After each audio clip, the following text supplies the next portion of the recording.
पिथौरागढ़ की हर छोटी बड़ी खबर को सबसे पहले देखने के लिए न्यूज़ इंडो नेपाल को सब्सक्राइब करें व बेल आइकन दबाएं। आगे ये है कि हम 15,000 मानदेय देना चाहिए हमको, और पूरा 12 महीने का, हमें 12 महीने का नहीं मिलता है, 11 महीने का मिलता है। हम इसे, अगर हमें 12 महीने का मानदेय मिलना चाहिए, और अगर हमें 12 महीने का और 15,000 रुपये नहीं मिली तो हम पूरा धरना प्रदर्शन कर देंगे।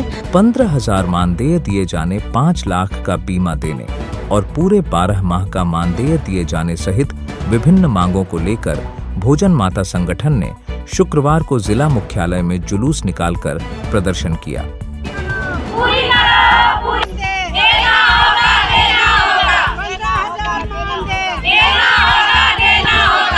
नगर की रामलीला मैदान से कलेक्ट्रेट पहुंची भोजन माताओं ने जिलाधिकारी के माध्यम से प्रदेश के मुख्यमंत्री को पत्र भेजा और उनकी मांगों पर अविलंब कार्रवाई की मांग की।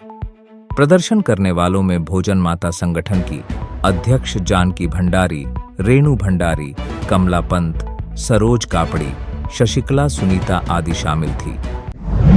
सुविधाओं की कमी के चलते जन शून्य हो चुके भातड़ गांव को अब गांव के लोग फिर से आबाद करेंगे।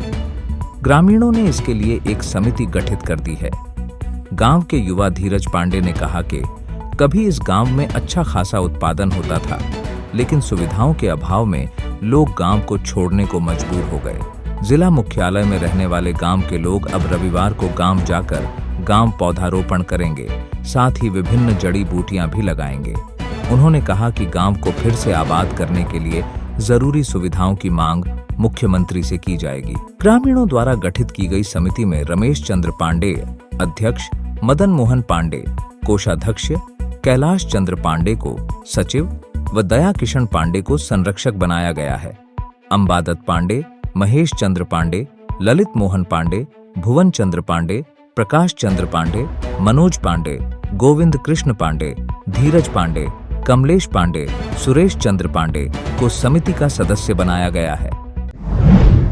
पिथौरागढ़ पुलिस के खीम सिंह रावत, गौरव फुलेरा, राजेंद्र सिंह तथा एसएसबी के उप निरीक्षक कल्याण कुमार ने टीम के साथ थाना बलुआकोट क्षेत्र से लगी हुई अंतर्राष्ट्रीय सीमा पर सघन चेकिंग अभियान चलाया। इस दौरान एक पिकअप को रोककर चेक किया तो उसमें कंबल, रजाई, जैकेट आदि सामग्री भरी हुई थी। उक्त सामान को वीरेंद्र सिंह निवासी पांगू, धारचूला, नेपाल से अवैध रूप से ला रहा था। टीम ने उसे सामान के साथ गिरफ्तार कर अग्रिम कार्यवाही हेतु कस्टम विभाग के सुपुर्द किया। क्या आप घर सुधार का काम कर रहे हैं या एक नए घर की नींव रख रहे हैं? Manoj furniture house and traders में आपका स्वागत है। गुणवत्ता और ग्राहक संतुष्टि के प्रति प्रतिबद्ध, यहाँ आपको मिलेंगी सभी आकर्षक wall, floor, sanitary tiles, products and accessories. साथ ही भवन निर्माण के लिए सरिया, सीमेंट, एंगल चैनल, पाइप सहित फेंसिंग इत्यादि भी उपलब्ध। भवन निर्माण सामग्रियों की सभी आवश्यक चीजें एक ही छत के नीचे। पिथौरागढ़ में एक विश्वसनीय स्रोत, Manoj furniture house and traders near Panda bypass, Pithoragarh. 3 सूत्रीय मांगों को लेकर गुरिल्ला संगठन फिर मुखर हो गया है।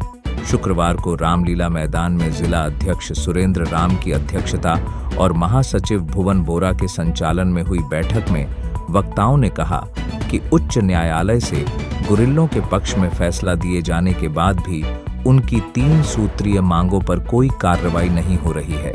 3 सूत्रीय मांगों को लेके हम लोग धरना प्रदर्शन करते आ रहे हैं और 2006 से 2011 में सरकार ने जब हमें नहीं दिया, हम नैनीताल हाईकोर्ट में गए। नैनीताल हाईकोर्ट से स्पष्ट हमारे पक्ष में फैसला आ चुका था और कारणवश हम कोर्ट और कंटम नहीं लगा पाए।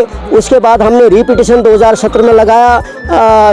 17 में रीपिटिशन लगाया तो 2022 3 अगस्त 2022 को हमारे पक्ष में फैसला आ गया है। 20,000 गुरिल्लों को यथाशीघ्र नौकरी, पेंशन, मृतक आश्रितों को पेंशन दी जाए।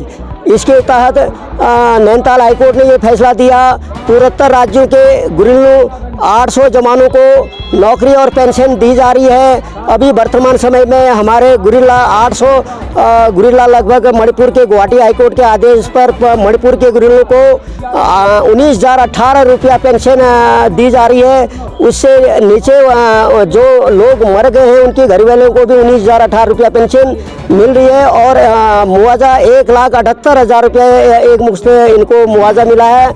उसी तर्ज पर नैनीताल हाईकोर्ट ने भी इनको इसी तर्ज पर नौकरी और पेंशन देने की सुविधा देने के आदेश हुए, लेकिन सरकार ने 1 साल लटका दिया है। मैं 12 तारीख को पिथौरागढ़ भ्रमण में प्रधानमंत्री आए थे, मैंने प्रधानमंत्री को ज्ञापन देने के लिए ज्ञापन दिया, लेकिन मेरा उल्टा प्रशासन शासन ने चालान कर दिया। फिर भी मैं VIP पास बना के मैंने माननीय प्रधानमंत्री को ज्ञापन सौंप चुका हूँ। माननीय प्रधानमंत्री ने लिखित पत्र दे दिया है, मैंने तुम्हारा निस्तारण कर दिया, लेकिन अभी तक निस्तारण न होने से हम ये समस्त उत्तराखंड में 13 जिलों में आज हमारे गुरिल्लों का आंदोलन जारी है। इससे गुरिल्ले खासे परेशान हैं। संगठन की ओर से प्रधानमंत्री गृह मंत्री को पत्र भेजकर पूर्वोत्तर राज्यों की तर्ज पर उत्तराखंड के गुरिल्लों को भी नियुक्ति और पेंशन दिए जाने की मांग की गई। स्वामी विवेकानंद जयंती युवा दिवस के उपलक्ष्य पर अखिल भारतीय विद्यार्थी परिषद पिथौरागढ़ इकाई द्वारा लक्ष्मण सिंह महर परिसर मैदान से मैराथन दौड़ का आयोजन किया गया। दौड़ का ध्येय नशा मुक्त एवं स्वच्छ भारत बनाना था। मुख्य अतिथि सांसद अजय टमटा ने छात्र छात्राओं को स्वामी जी के आदर्शों पर चलकर आदर्श भारत के निर्माण में प्रतिभागी बनने को कहा। विद्यार्थी परिषद के कुमाऊं संयोजक हरीश महर ने विवेकानंद बारे में बताया। जिला सह संयोजक इंद्र सिंह बथियाल ने बताया कि ABVP 12 जनवरी से 23 जनवरी तक युवा पखवाड़ा मनाएगी, जिसमें राम मंदिर प्राण प्रतिष्ठा, रक्तदान शिविर, स्वच्छता अभियान, सामान्य ज्ञान प्रतियोगिता का आयोजन किया जाएगा। यहां विशिष्ट अतिथि पूर्व विधायक चंद्रा पंत, जिलाध्यक्ष भाजपा गिरीश जोशी, वीरेंद्र शाह, राकेश देवलाल आदि मौजूद रहे। अब आप पिथौरागढ़ व उत्तराखंड की सभी खबरों को हिंदी, अंग्रेजी और नेपाली भाषा में भी पढ़ सकते हैं। अभी डाउनलोड करें न्यूज़ इंडो नेपाल ऐप।